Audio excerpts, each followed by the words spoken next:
back and watch her channel, because she said 10 years, man, 10 years of traveling. I do not want to take this from her. I don't want to take away her light. I want that light to shine. I want y'all to, give her some support. I'm just reviewing this for the segment of this channel. And as I said prior, our business is in TZ. Now, in saying that, I've traveled, I've traveled, funny enough, I would say a lot throughout my life, and my business partners have traveled way more than I have. So we're not new to traveling. However, our business that we have in TZ is 5 years to this year, right? We started in 2021, and a beautiful process, a lot of trials and tribulations, but I love the wisdom that we have gained, and I love the direction that we're going, and most importantly, I love what we have to offer for the world, and some of those are still hidden because we are in the process of building on the next segment rather of our business.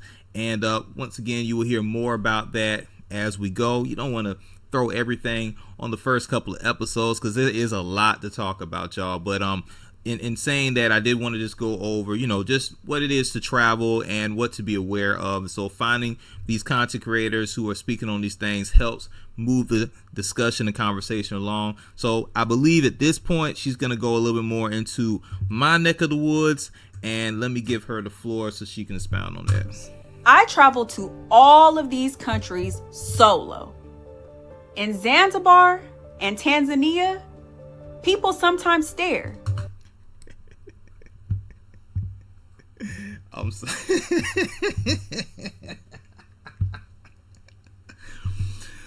It is so funny she said that.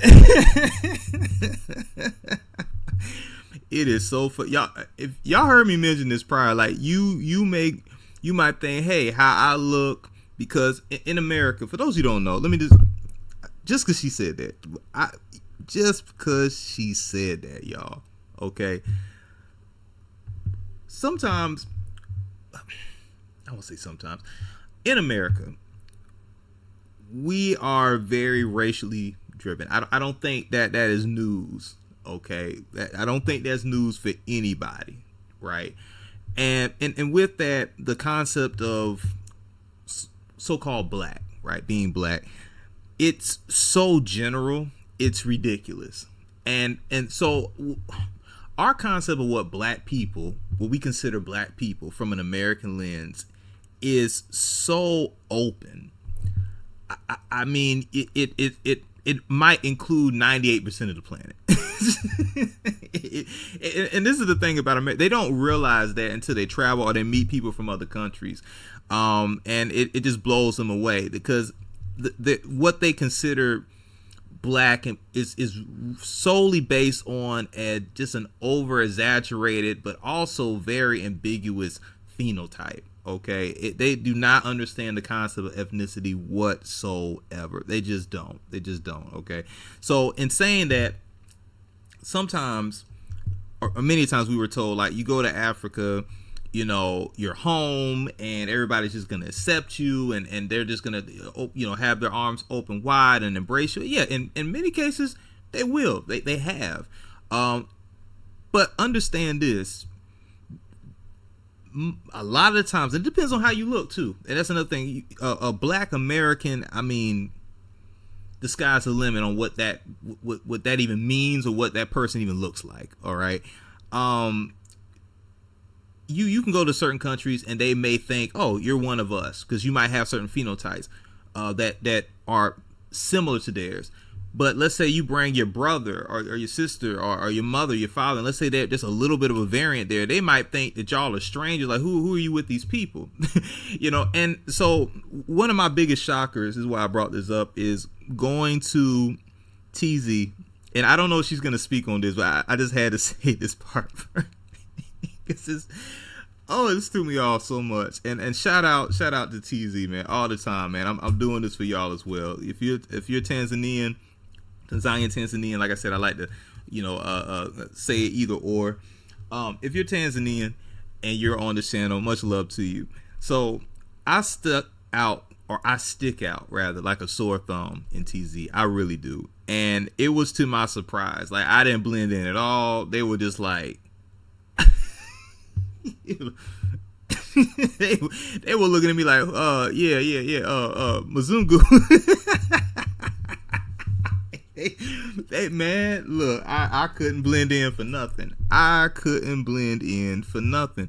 And the only time I blended in, honest to y'all, when I was on Zanzibar. Now, Zanzibar is a huge tourist destination. I think of all the tourist destinations in the country TZ, Zanzibar is probably the largest one. Beautiful island, beautiful people, beautiful infrastructure, like old buildings, the coral stone buildings, Stone Town, things of that nature. It's lovely, and they have so many new developments. More on that later, because we have some personal experience in speaking with some of the developers and realtors on that island. So we'll definitely get into that at a later time.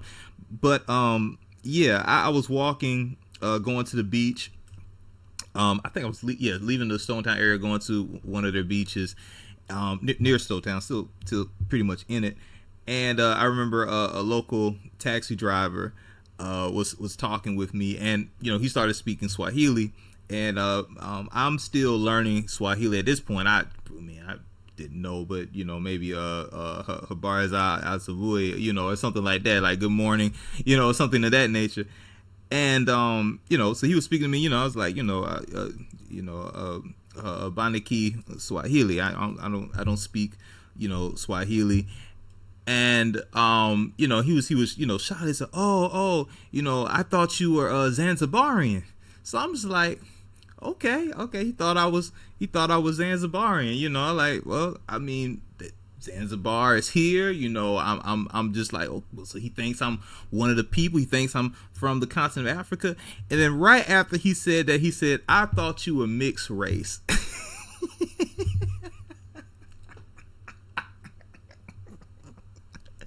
I said, wait, what? I said, mixed race? Like, it threw me off. I'm like, I go to Africa and these people say they think I'm mixed. And hey, I'll be honest with you, this is the truth now. A lot of Americans don't want to talk about this. A lot of Black Americans don't want to talk about this. They're not wrong. They're not wrong in a sense, but don't cut my head off. Do not cut my head off. If you know the history, you know the history. I'm not here to expound on that. If you know, you know. But it was so funny. I wasn't offended by it, obviously. I mean, if I was mixed race or not, it doesn't really matter. I'm not. But if I was, cool. But it was the fact that he assumed that about me. And it really brought to light about, okay, I must stand out for that reason. They don't see me as a pure Tanzanian. They don't see me as maybe even a pure African, so to speak. Like if I, came from West Africa, like some of my descendants did come from. But yeah, it's funny that she said that. It just brought back that memory. I may bring that story up again in passing, because it's so funny to me. But anyway, let me see what else she has to say. Because you stand out as a foreign visitor. In Kigali, I experienced the same thing in more local areas. In Johannesburg, attention felt more direct because it's a large urban environment. In Kenya, men occasionally approached me or walked alongside me briefly. Nothing escalated, but the awareness mattered. Many American men also worry about policing or discrimination abroad. That wasn't my experience. Men traveling with me in Zanzibar describe police interactions as calm and procedural. Exposure usually comes down to behavior, transportation, decisions, timing, and positioning. I would say that's true anywhere, and some people may argue with me on that. There are some places, yes, obviously here in the States, where the police and certain people with certain mindsets and certain agendas can be just left field. I ain't gonna sit up here and say that I have not had bad experiences with police officers, but I'm also not going to sit up here and say I haven't had good experiences with police officers. But every time I've had experience with a police officer, my behavior has always been the same. It's always, my body posture, my tone. It's not about, bowing down or anything like that. It's just being respectful, and letting them know that you are somebody to be respected, and that you're willing to give that same respect, because this is just an interaction between two equals who are on different sides of authority.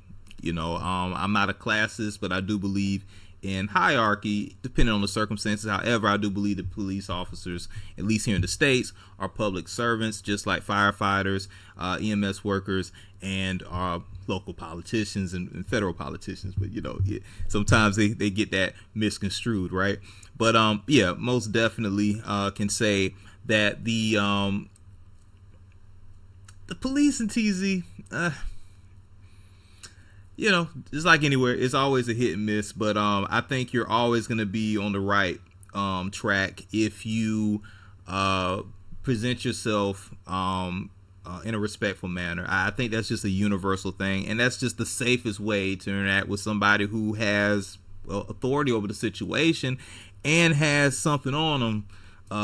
If you know what I mean, to make sure you understand that they have authority in that situation. So, because definitely when walking in certain places, like even if you go to local malls like Milimani Mall in Dar, they are armed security, and I mean armed to the teeth. They check underneath the car. There's metal detectors walking in, and some people might say, "Oh, this is excessive," but you have to understand, they take it very seriously. They take terrorism very seriously. I think more seriously than some Western countries that do experience terrorism. So I think we can learn a lot from some aspects of security measures, and also understand in general that, be respectful when dealing with law enforcement. No matter where you are, it's always the safest option, for sure. These are my non-negotiables when I travel. Okay. I choose neighborhoods carefully before booking accommodations. I stay in places with visible security and strong reviews. I use verified rideshare apps whenever possible. If rideshare isn't available, I only use drivers referred by my accommodation. I established a trusted local contact before moving independently. If I go out at night, especially to social settings or clubs, I meet friends who are already established locally. I never do that alone. I avoid displaying valuables unnecessarily. And in most countries, I don't walk alone late at night. Most importantly, I verify before I trust. These habits have kept me safe traveling solo across 7 African countries. And after nearly 10 years of international travel, including multiple continents across the globe, I can confidently say I've never experienced a physical safety issue while traveling. This is beautiful. I love her advice, especially for young women traveling. Like I said, it is different for women than it is men. I'm not going to sit up here and pretend like it isn't. And there are certain countries that women just should not travel alone to. The country she mentioned, though, one, she's a witness to it, and two, I can pretty solidly say that you are comfortably fine as a woman traveling to those countries. But still, the safety, I can't say this enough. This is universal, people. This is universal. This is not even just the continent of Africa, and I understand she's speaking about Africa, but this is universal. What she said is just on par. It really just is. I can't stress enough. I'm not going to even say anything else on that, because I think she spoke about it in a very straightforward and real and necessary manner, to understand what are some things to avoid trouble. Verifying sources is number one. Doing your research, can't stress that enough. And as far as traveling alone at night, Yeah, I think that goes for men and women, especially if you're unfamiliar with the area, or go to certain tourist spots. Go to spots where expats like yourself are present. It would probably give you the best chances of being safe, because like I said, anything can happen. But she, from her experience, said I had no problems physically. Like I said, can't stress that enough. It can be very dangerous out here. So kudos on her on that. Let's see what else she has to say to wrap it up a little bit. When safety becomes a system instead of a reaction, travel becomes far more comfortable. And if you apply these principles, you can approach your first trip to Africa prepared and at ease. Africa is not one experience, but preparation changes everything. If you apply what we covered today, you don't just reduce your risk, you travel with clarity and confidence. Beautifully said. Beautifully said. We can end on that note from the lovely lady here. Yeah, I agree with that. And I'll just expound even more, and I'm pretty sure she'd agree, that you are comfortable. To continue to be comfortable, don't skip any steps that have made you comfortable. Okay, because sometimes people say, I've done this so many times, and they get a little lukewarm about it. That's when the enemy comes in. 100%. That's when the enemy comes in, right? So make sure you continue. If you have a checklist, keep a checklist. I don't look, some people think, oh, I'm good, I've already figured it out, I do this here, I don't have to think about it. No, keep a checklist and be like a old Saint Nick, check it twice.